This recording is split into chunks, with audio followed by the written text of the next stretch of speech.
नमस्कार दोस्तों। सीटेट 2025 के मैथ्स के लेसन में आपका स्वागत है। ये लेसन मैंने आपके लास्ट मिनट रिवीजन के लिए बनाया है।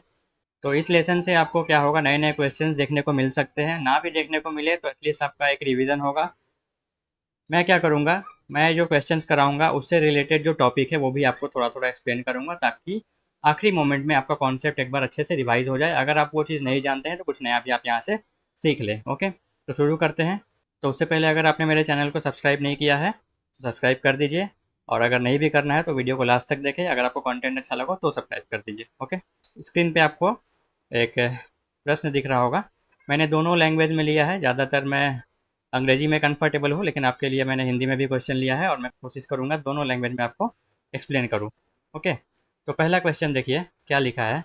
ए 6 डिजिट नंबर, नंबर ऐसा दिया हुआ है 7 5 y 0 7 7। ओके, टोटल कितने डिजिट है? 1 2 3 4 5 6 डिजिट का, 6 डिजिट का एक नंबर है।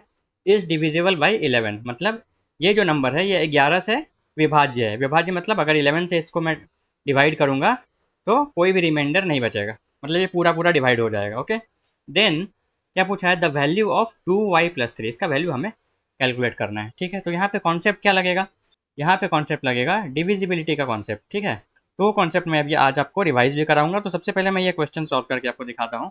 तो देखिए दोस्तों, कोई भी नंबर 11 से डिविजिबल है या नहीं, ये कैसे चेक करते हैं? तो उसके लिए क्या करते हैं, जैसे मान लीजिए मैं एक बहुत सारा बड़ा नंबर लिख रहा हूँ, ऐसा कुछ। ओके, ये अलग अलग नंबर नहीं, एक ही नंबर है, मैंने थोड़ा स्पेस बढ़ा दिया है। ओके, तो अगर आपको चेक करना है कि ये नंबर 11 से डिविजिबल है या नहीं, तो कैसे चेक करते हैं? उसके लिए हम क्या करते हैं कि जो ऑड प्लेस में नंबर है ना, ऑड मतलब पहले प्लेस पे, तीसरे प्लेस पे, पाँचवें प्लेस पे या सातवें प्लेस पे जो ऑड प्लेस है उसको ऐड करते हैं। ठीक है, चलिए इसको ऐड करते हैं। तो ऐड करके मान लीजिए, जो भी ऐड करके ऑड प्लेस का जो ऐड करके आया उसको मैं एक्स मान रहा हूँ। ठीक है, उसके बाद क्या करेंगे, जो इवन प्लेस पे नंबर है, इवन मतलब दूसरे नंबर पे, चौथे नंबर पे और छठे नंबर पे, उसको भी ऐड करेंगे। ठीक है, इवन प्लेस को, इसको ऐड करके मान लेते हैं वाई आता है, मान लेते हैं, अभी हम करके देखेंगे। तो दोनों का जो डिफरेंस निकालेंगे ना, मतलब इन दोनों को आपस में सब्ट्रैक्ट करेंगे। सब्ट्रैक्ट करने के बाद जो नंबर मिलता है वो या तो जीरो आए या फिर 11 से डिविजिबल आए। अगर ये दोनों में से कोई एक आता है तो हम कहेंगे कि ये जो नंबर है ये 11 से डिविजिबल है, मतलब 11 से पूरा पूरा इसमें भाग जाता है। ठीक है, तो चलिए ये जो मैंने एग्जाम्पल लिया है इसे मैं आपको चेक करके दिखाता हूँ। ठीक है, तो देखिए मैं पहले ऑड नंबर को ऐड कर रहा हूँ, 0 7 और 2 को। बताइए 0 + 7 क्या होगा? 7। 7 में 2 जोड़ेंगे तो हो जाएगा 9। ठीक है, ये आया ऑड का। अभी माइनस करना है, इसमें से क्या माइनस करना है? अब इवन वालों को ऐड करेंगे। ओके, तो इवन वालों को ऐड करके क्या आ रहा है, ये 9 + 5 + 3, तो 9 5 14, 14 और 3 17, तो -17 करना है। ठीक है, आप साइन अभी मत देखिए, बस डिफरेंस देखिए। अब बताइए 17 और 9 का डिफरेंस करेंगे, सब्ट्रैक्ट करेंगे तो क्या मिलेगा? 8 मिलेगा ना। तो क्या 8 11 से जाता है? नहीं जाता है। यहाँ हमें क्या आना चाहिए था, या तो जीरो आना चाहिए था, या तो 11 से कोई डिविजिबल नंबर, या तो 11 22 ऐसा कोई नंबर आना चाहिए था। लेकिन ये 8 आया। 8 तो खुद ही 11 से नहीं जाता, मतलब ये जो नंबर है, ये जो बड़ा सा नंबर है, ये 11 से डिविजिबल नहीं है। ओके, डिविजिबल नहीं है। ठीक है, तो चलिए हम अब, ये कॉन्सेप्ट मैंने बता दिया आपको, अब इसी कॉन्सेप्ट से हम अपना जो क्वेश्चन था उसको सॉल्व करेंगे। तो देखिए क्वेश्चन क्या दिया था, ये क्वेश्चन था। तो इसमें मैं क्या करूँगा, ऑड प्लेस को ऐड करता हूँ। ऑड प्लेस को ऐड करके आएगा 7 + 0 + 5। ठीक है, 7 + 0 कितना होगा? 7। 7 + 5 कितना होगा? 12। ठीक है, और इवन प्लेस को मैं ऐड करता हूँ। अब इवन को ऐड करेंगे तो इवन में ये 7 है, ये वाई है और ये 7 है। ऐड कीजिए, 7 + 7 14, इसको लिख सकते हैं 14 प्लस वाई। अच्छा दोस्तों, एक हम मुझे छोटा सा बात बताइए, ये सारे डिजिट लिखे हैं ना 7 7 0, आप बताइए वाई जो है, वाई क्या नेगेटिव हो सकता है या 9 से बड़ा हो सकता है?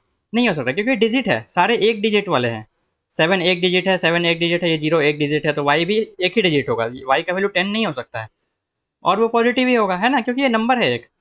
तो देखिए वाई अगर पॉजिटिव है और 14 में मैं वाई को ऐड कर रहा हूँ, मतलब ये वाला नंबर बड़ा होगा और ये छोटा होगा ना।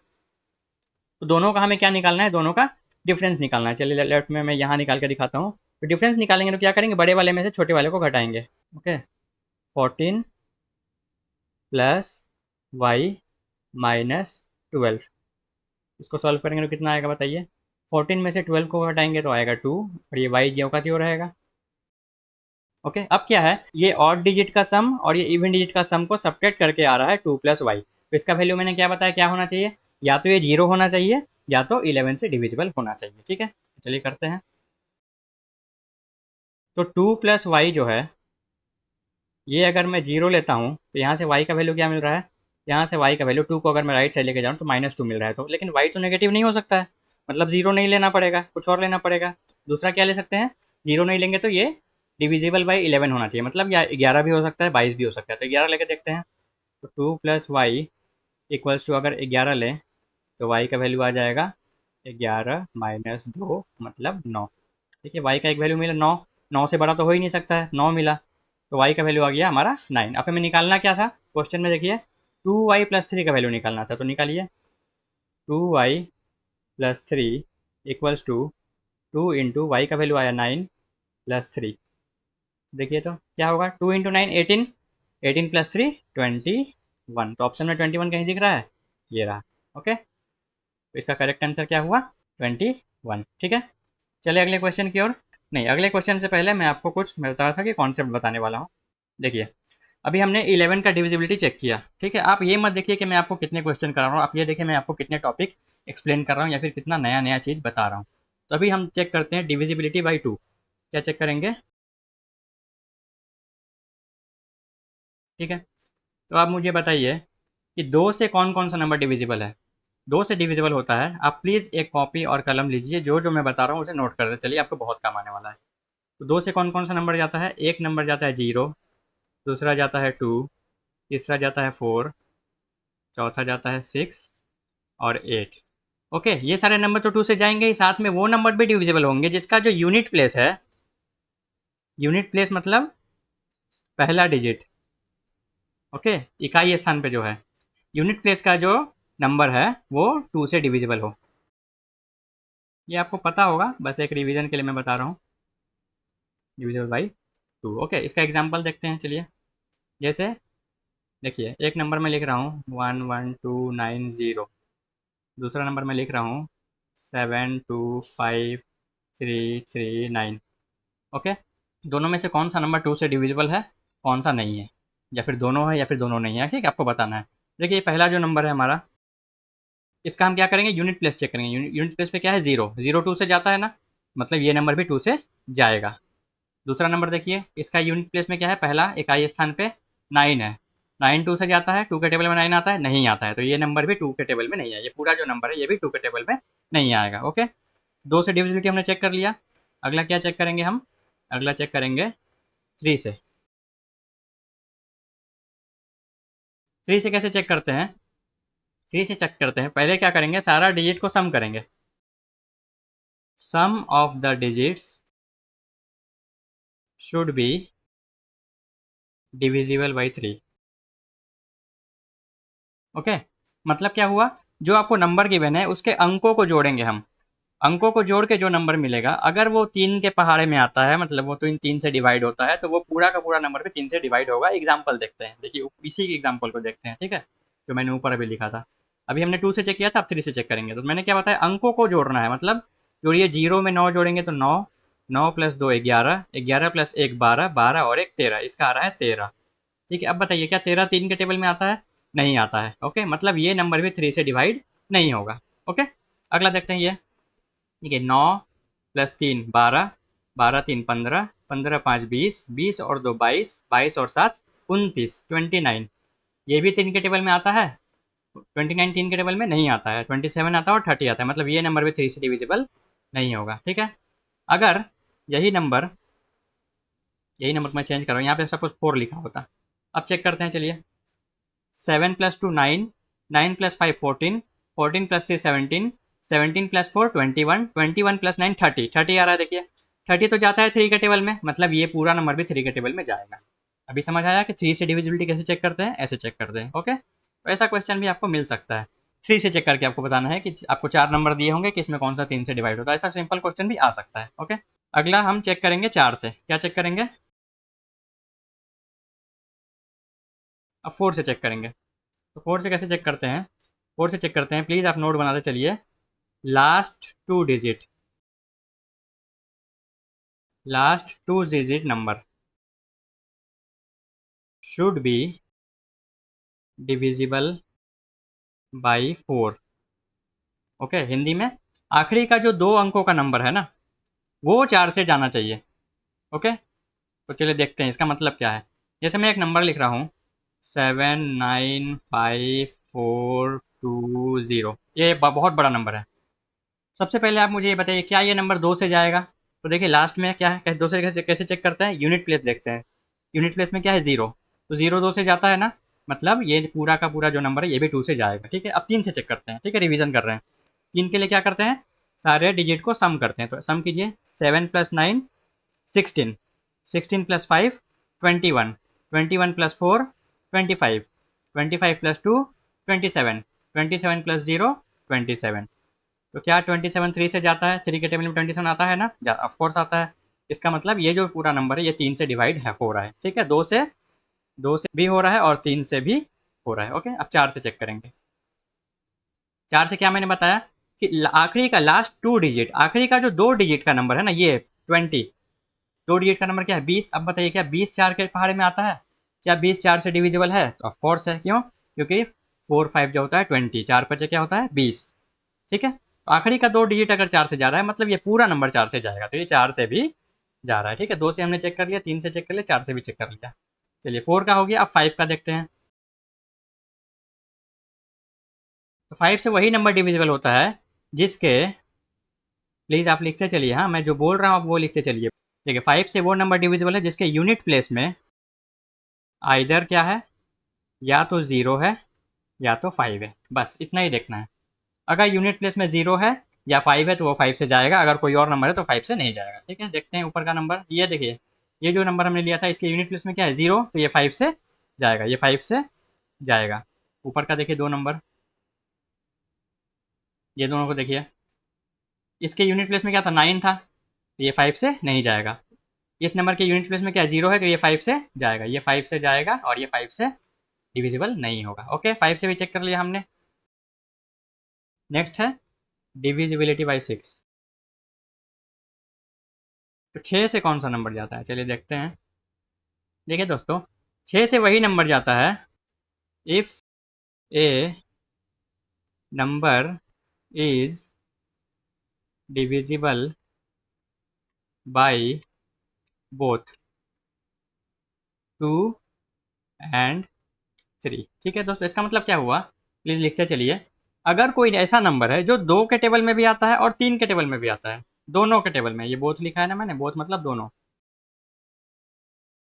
कोई ऐसा नंबर है जो 2 से भी डिविजिबल है, 3 से भी डिविजिबल है, तो वो 6 से भी डिविजिबल होगा। यही है आपको देखना। ओके, एग्जाम्पल देखें, ऊपर का ही देख ले। चले नया एग्जाम्पल देखते हैं, छोड़िए। तो नंबर है 3754, दूसरा नंबर है 9239। ओके, 4 डिजिट कह लिया मैंने।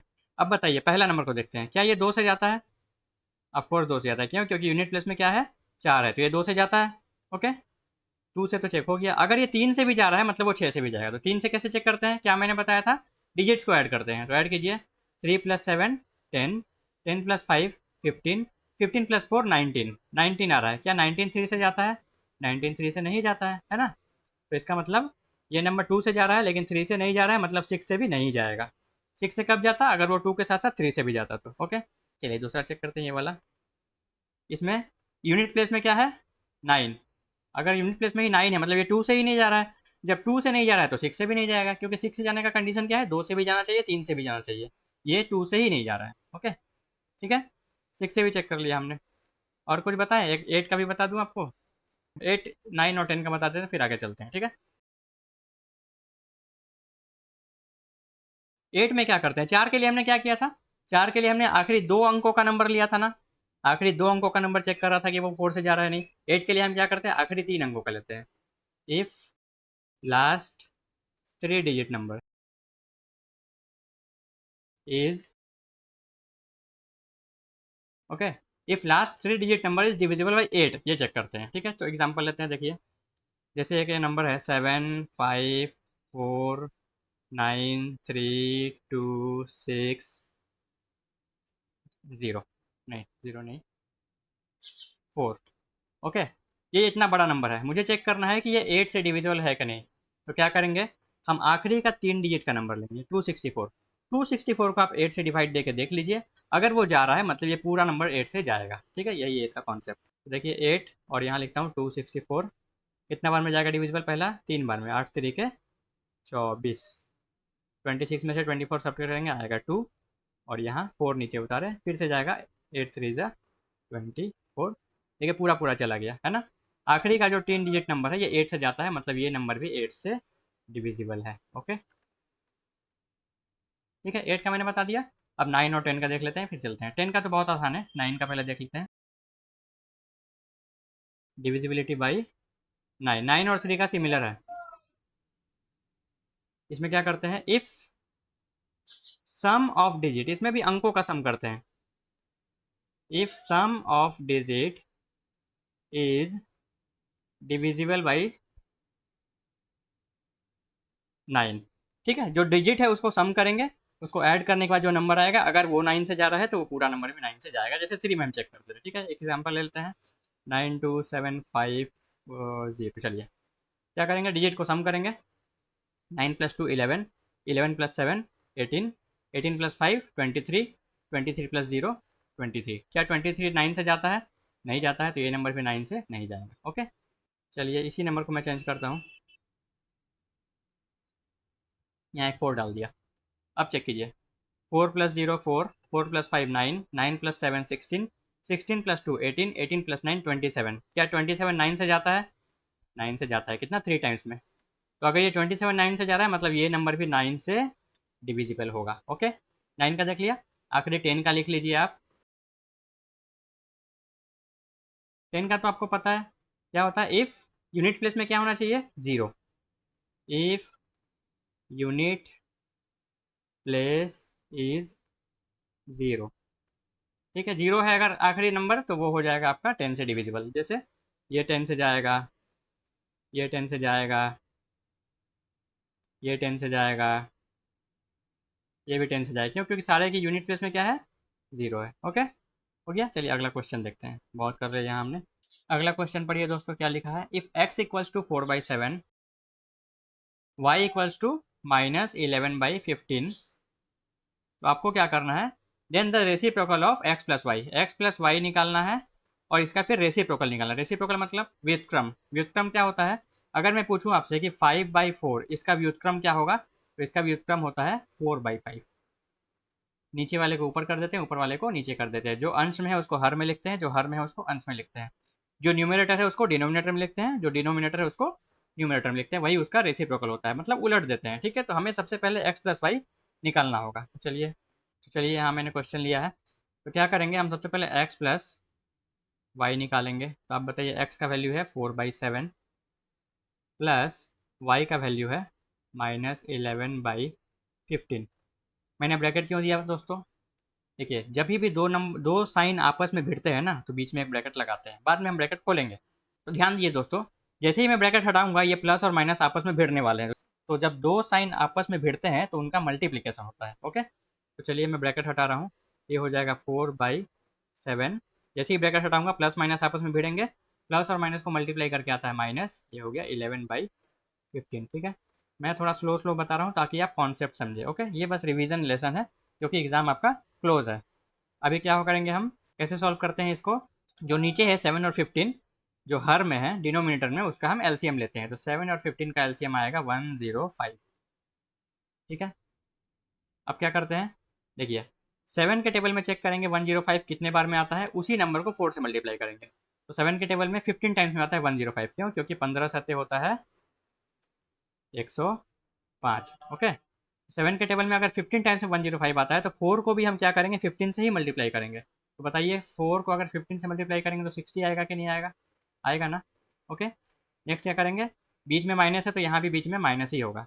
फिर 15 के टेबल में चेक करेंगे 105 कितने टाइम्स में आ रहा है, तो 15 के टेबल में 7 टाइम्स में आता है 105। क्योंकि अभी मैंने बताया 15 इंटू 7 क्या होता है 105, तो 11 को भी क्या करेंगे 7 से ही मल्टीप्लाई करेंगे, तो 11 7 हो गया 77। बस आधा क्वेश्चन तो सॉल्व हो ही गया है। अब इसको सॉल्व करेंगे। इसको देखिए दोस्तों कैसे सॉल्व करते हैं। यहाँ 60 जो है वो प्लस में है, अगर कोई साइन नहीं दिया है मतलब उसका साइन क्या है, प्लस है। 77 माइनस में है, तो जब दो अलग अलग साइन के होते हैं ना तो हम उसे क्या करते हैं, माइनस करते हैं, और साइन उसका देते हैं जो नंबर बड़ा है। तो 77 में से अगर 60 को माइनस करेंगे तो मिलेगा क्या, 17 मिलेगा।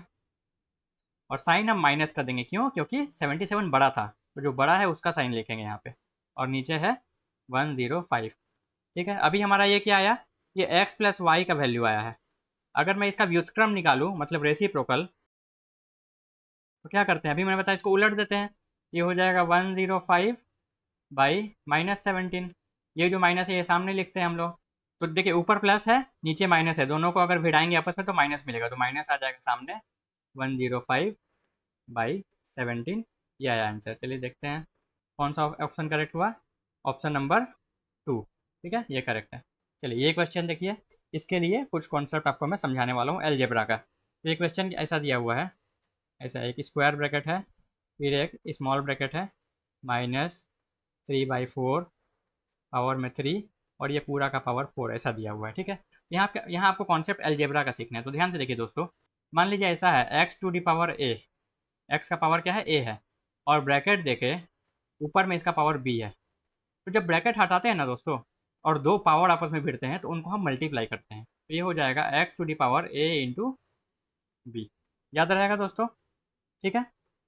लेकिन अगर ऐसा हो x into A, sorry, x to the power a into X to the power b, जब दो x को मल्टीप्लाई कर रहे हैं जिसका पावर अलग अलग है, तो इस केस में पावर ऐड होता है, तो ये होगा x to the power a plus b। ठीक है, बस यही आपको समझना है, अगर इतना समझ गए तो ये क्वेश्चन बन जाएगा। अब देखिए मैं क्या करने वाला हूँ, देखिए इसको मैं कुछ मान लेता हूँ, मान लीजिए x है, तो x का पावर यहाँ पे 3 है। अब जैसे ही ब्रैकेट हटाऊंगा ये 3 और 4 आपस में भिड़ने वाले हैं पावर में, तो उसका क्या होगा, मैंने क्या बताया, मल्टीप्लाई होता है। ये हो जाएगा -3/4 पावर में 3 इंटू 4 12। ओके, तो देखिए आधा क्वेश्चन बन गया। अभी साइन का देखना है हमें क्या होगा। यहाँ देखिए सारे में साइन बाहर लिखा हुआ है, तो हमें ये माइनस को बाहर लाना पड़ेगा। तो जब माइनस को बाहर लाएंगे तो माइनस का भी हमें 12 पावर करना पड़ेगा, क्योंकि ब्रैकेट का मतलब क्या है कि अंदर में जो भी है सबका पावर 12 है। तो माइनस का अगर पावर 12 करने का मतलब क्या है, माइनस को मैं 12 बार मल्टीप्लाई करूँगा, कितना बार, 12 बार। अगर माइनस को आप odd number of time multiply करते हैं तो वो माइनस रहता है, माइनस को अगर आप even number of time multiply करते हैं तो वो प्लस बन जाता है। तो माइनस को अगर मैं 12 बार मल्टीप्लाई करूँगा तो वो प्लस बन जाएगा, तो बाहर आएगा प्लस, और अंदर रह गया सिर्फ 3/4, और पावर में रह गया 12। कौन सा करेक्ट हुआ हमारा, ऑप्शन नंबर डी। ठीक है, यहाँ से एक और कॉन्सेप्ट मैं आपको बता सकता हूँ। देखिए अगर ऐसा है X to the power M कोई एक नंबर है और आपको इसका रेसिप्रोकल निकालना है। तो रेसिप्रोकल में मैंने क्या बताया था कि जो फ्रैक्शन है उसको उलट देते हैं। तो यहाँ तो आपको आप बोलेंगे यहाँ कोई फ्रैक्शन नहीं दिख रहा है, तो इसको हम क्या करेंगे, इसको बाई 1 लिख सकते हैं। तो इसका रेसिप्रोकल क्या होगा, उल्टेंगे, मतलब 1 जाएगा ऊपर और X to the power M जाएगा नीचे।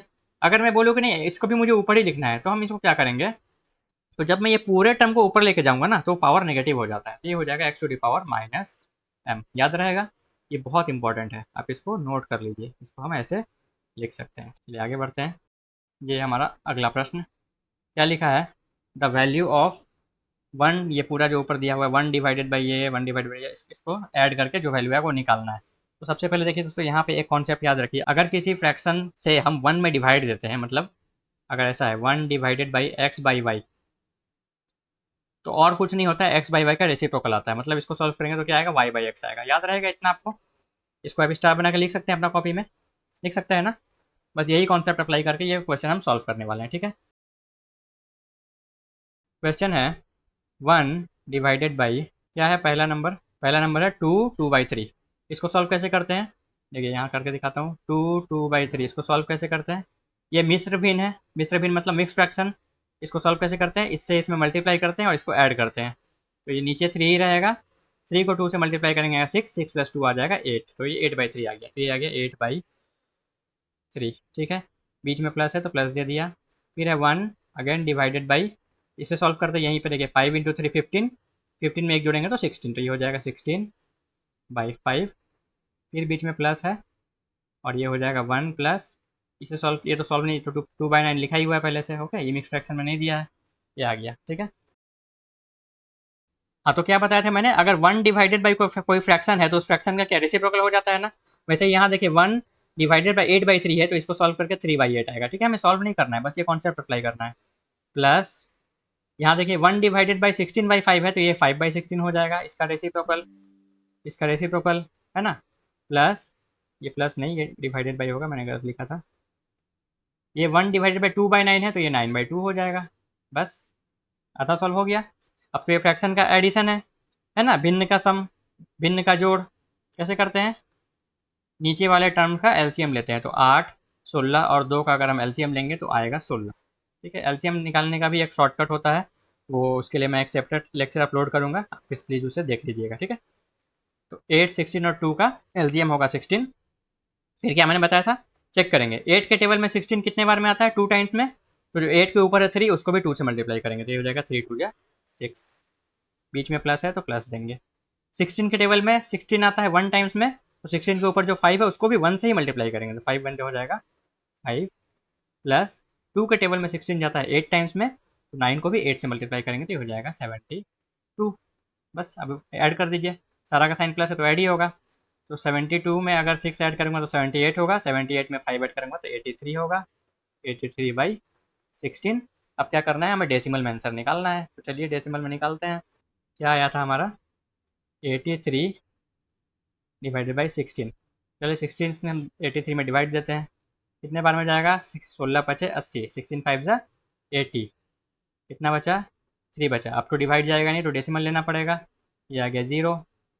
16 दूनी 32, 16 टू जा 32, ज़्यादा होता है तो एक बार में ही लेना पड़ेगा, 16 1 जा 16, कितना बचेगा 14 बचेगा। अगेन डेसिमल लिया हुआ है तो एक जीरो और ले लेंगे।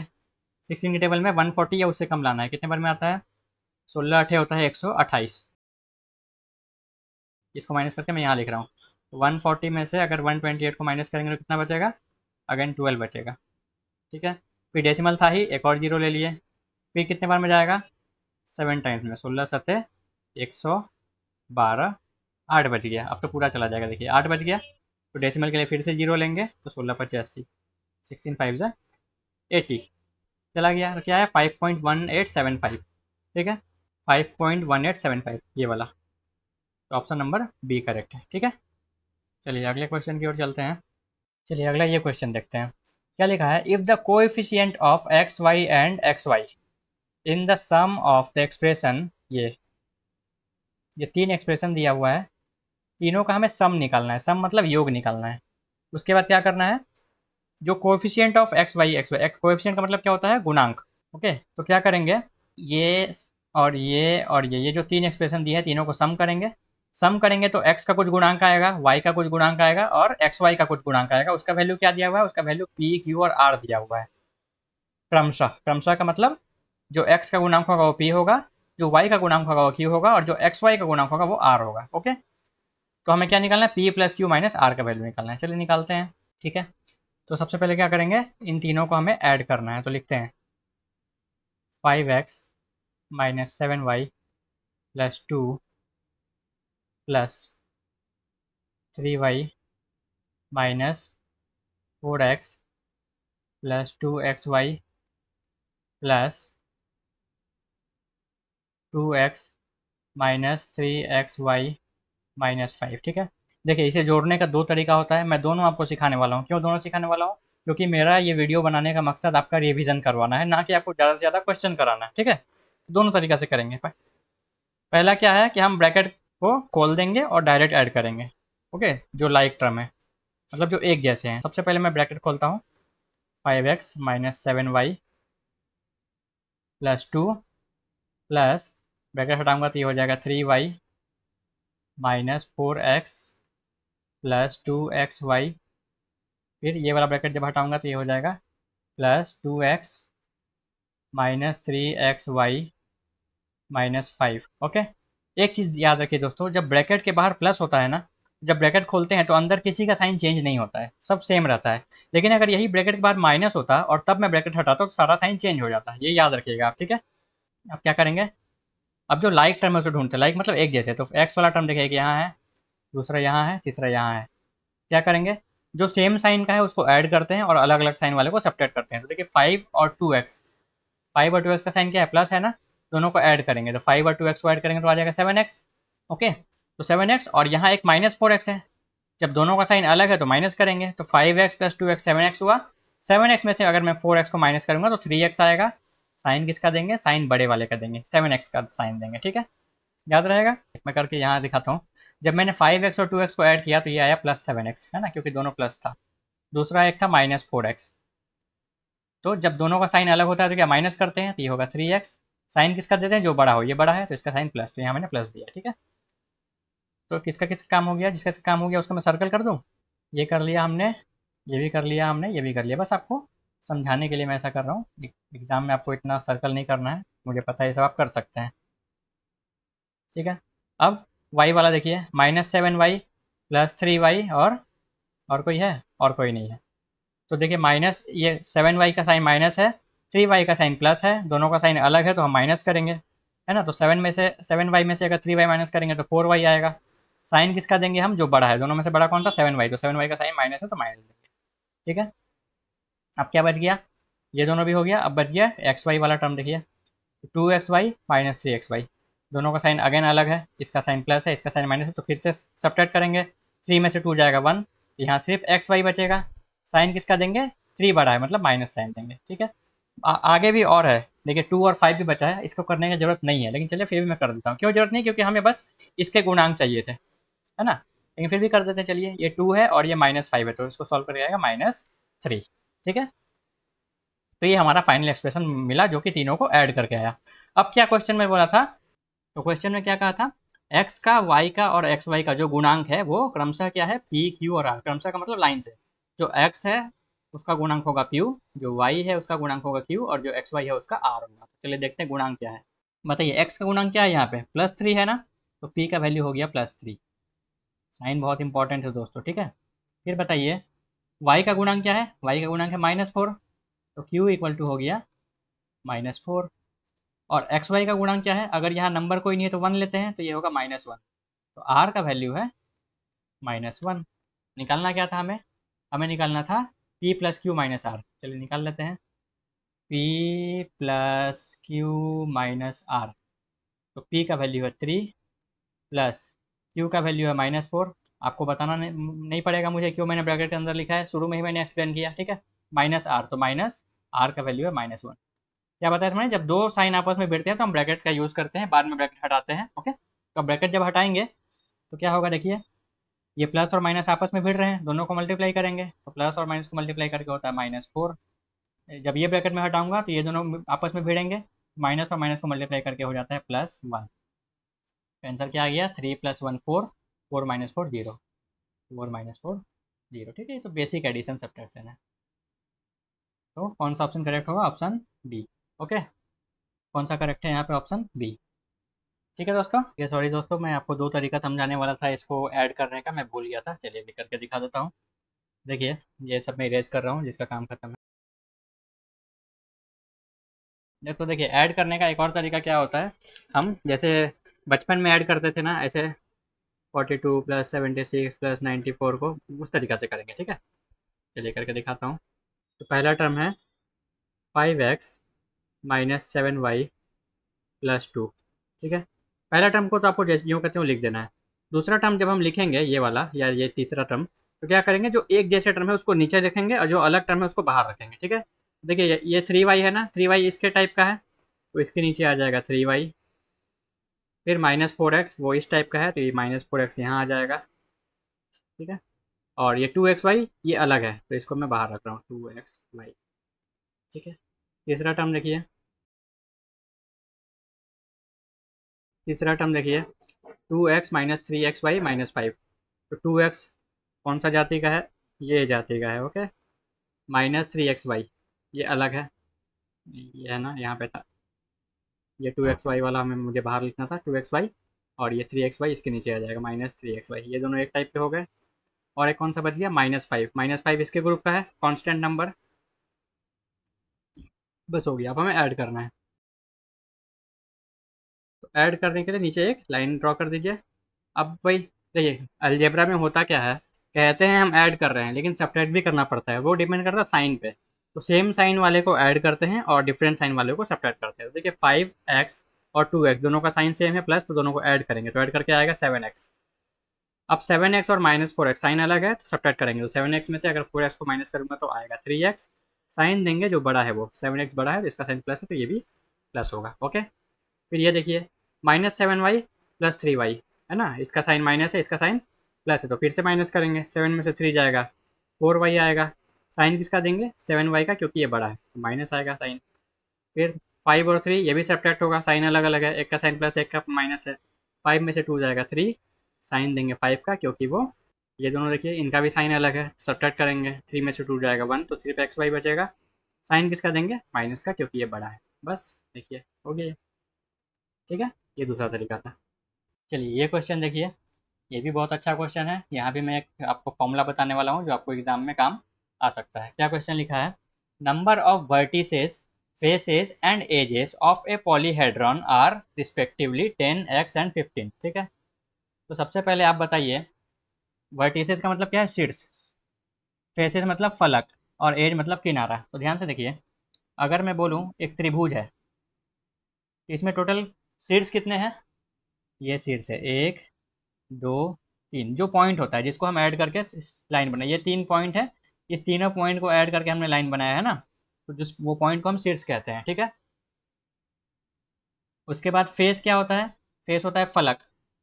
ओके, अब बताइए ऐसा कोई एक घन है, घन मतलब क्यूब, अगर मैं आपसे पूछूं इसमें टोटल कितने फेस है, तब क्या करेंगे, इसमें काउंट करेंगे टोटल कितने सतह है। तो देखिए पीछे एक है, सामने एक है 2, लेफ्ट में एक है, राइट में एक है 4, ऊपर एक है नीचे एक है, टोटल इसमें कितने 6 फेसेस है। ठीक है, शीर्ष हमने जान लिया, फेस हमने जान लिया, अगला क्या है, अगला है एज। एज तो पता ही है किनारा, इसमें टोटल कितने किनारे होंगे, आप गिनिएगा, टोटल 12 होंगे। ठीक है, चलिए तो अभी क्या बोला है, एक पॉलीहेड्रॉन है। पॉलीहेड्रॉन का मतलब क्या होता है, इसका हिंदी क्या लिखा है, बहुपृष्ठीय। मतलब एक ऐसा स्ट्रक्चर है जिसमें ढेर सारे फेस है, जिसका सतह बहुत सारा है, कितना है ये नहीं पता, पॉली मतलब कितना है हमें नहीं पता। तो देखिए ध्यान से, जैसे मैं एक पिरामिड ड्रॉ करता हूँ, ठीक है, ये मैंने एक पिरामिड बनाया है, इरेगुलर शेप पे कोई दिक्कत नहीं है। अगर मैं आपसे पूछूं कि इसमें टोटल शीर्ष कितने हैं, तो देखिए यहाँ ऊपर एक शीर्ष है, 1 2 3 4 5 शीर्ष, शीर्ष कितने हैं, और शीर्ष को वर्टिसेस कहते हैं तो इसको वी से डिनोट कर रहे हैं 5। ठीक है, मैं पूछूंगा अगर इसमें एज कितने हैं, एज मतलब किनारा, किनारा देखिए एक ये है, 2 3 4 5 6 7 8, ठीक है, तो एज कितने हो गए, 8 हो गए। अब अगर मैं पूछूं कि इसमें फेस कितने हैं, तो फेस देखिए, सबसे ये लेफ्ट साइड वाला एक फेस 1, राइट साइड वाला एक फेस 2, सामने वाला एक फेस 3, पीछे वाला एक फेस 4 और एक नीचे वाला, टोटल 5 फेस है। ठीक है, ये मैंने एक एग्जांपल दिया है आपको। अभी जो क्वेश्चन में लिखा है एक ऐसा पॉलीहेड्रल, पॉलीहेड्रल मतलब ऐसा ही कोई स्ट्रक्चर होगा बट हमें पता नहीं उसमें फेस कितने हैं या फिर क्या है, हमें पता नहीं। ठीक है, लेकिन इतना बोला है कि उसमें क्या बोला है, वी का वैल्यू कितना है, वी का वैल्यू 10 है, टोटल 10 वर्टिसेस है, शीर्ष टोटल 10 है।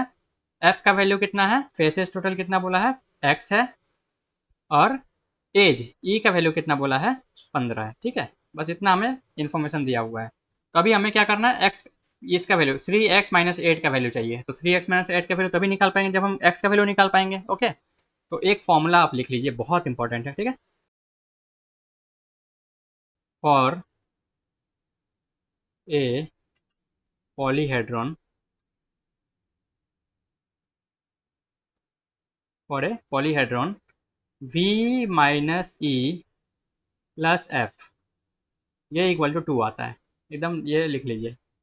यही फॉर्मूला आपको अप्लाई करना है, एग्जाम में क्वेश्चन थोड़ा बदल के है तो भी आपको यही फॉर्मूला अप्लाई करना है। देखिए यहाँ पे आप देख भी सकते हैं v minus E plus F, तो v minus E plus F कीजिए, तो 5 प्लस 10, 10 माइनस 8 कितना, 2 बचा ना। बस यही फॉर्मूला यूज़ करके हम ये बनाएंगे। ठीक है, चलिए लिख लिया आपने, इरेज करो। तो v का वैल्यू क्या दिया हुआ है 10, माइनस e का वैल्यू क्या दिया हुआ है 15, प्लस f का वैल्यू x दिया हुआ है, ये इक्वल टू कितना आना चाहिए 2 आना चाहिए। बस इस इक्वेशन को सॉल्व करेंगे। तो 10 में से अगर 15 को माइनस करेंगे तो क्या बचेगा, -5 बचेगा। क्यों? क्योंकि 15 बड़ा है। -5 plus X equals to 2, X equals to हो जाएगा, क्या करेंगे 15 को हम राइट साइड लेके जाएंगे, सॉरी 5 को, तो -5 को वहाँ लेके जाएंगे तो प्लस हो जाएगा, तो हो जाएगा 5 प्लस 2 इक्वल्स टू 7। एक्स का वैल्यू 7 आ गया। बस बन गया। आप तो क्या 3x-8 निकालना है ना, यहाँ करो लेफ्ट में।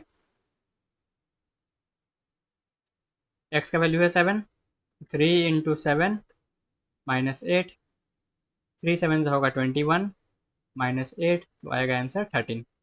ऑप्शन नंबर ए करेक्ट है। ओके, कुछ नया सीखा आपने? क्या नया सीखा? ये फॉर्मूला। ओके, यही मेरा मकसद है ये वीडियो बनाने का, जितना हो सके मैं नया चीज़ आपको सिखाऊं और थोड़ा रिवीजन भी आपका कराते रहूं, क्योंकि एग्ज़ाम में बस 2 महीने बचे हैं। ओके, तो दोस्तों अगर आपको मेरा कंटेंट अच्छा लगा हो तो प्लीज़ मेरे चैनल को सब्सक्राइब कर दीजिएगा, लाइक कर दीजिएगा। कुछ आपका सजेशन हो तो कमेंट में लिख दीजिए, कुछ आपका डाउट हो वो भी कमेंट में लिख दीजिए। अगर आप कोई दूसरा वीडियो मेरे से चाहते हैं तो वो भी कमेंट बॉक्स में डाल दीजिए। ओके, इसके अगले लेसन में मैं आपको कुछ और प्रॉब्लम्स करके दिखाऊंगा, और शुरुआत में इस क्वेश्चन से करूँगा। देखिए, ये ये इंटरनल एंगल और सॉरी इंटीरियर एंगल और एक्सटीरियर एंगल का एक क्वेश्चन है, अंतःकोण और बहिष्कोण का। बहुत इंपॉर्टेंट टॉपिक है, उतना बड़ा भी नहीं है, बस इसमें कुछ 3-4 फॉर्मूला है और थोड़ा कॉन्सेप्ट है, समझना जरूरी है कि आखिर होता क्या है अंतःकोण और बहिष्कोण। और एक और चीज़ में है जो है कि समबहुभुज क्या होता है और बहुभुज क्या होता है। ठीक है, तो अगले लेसन में मैं आपको एक्सप्लेन करने वाला हूँ।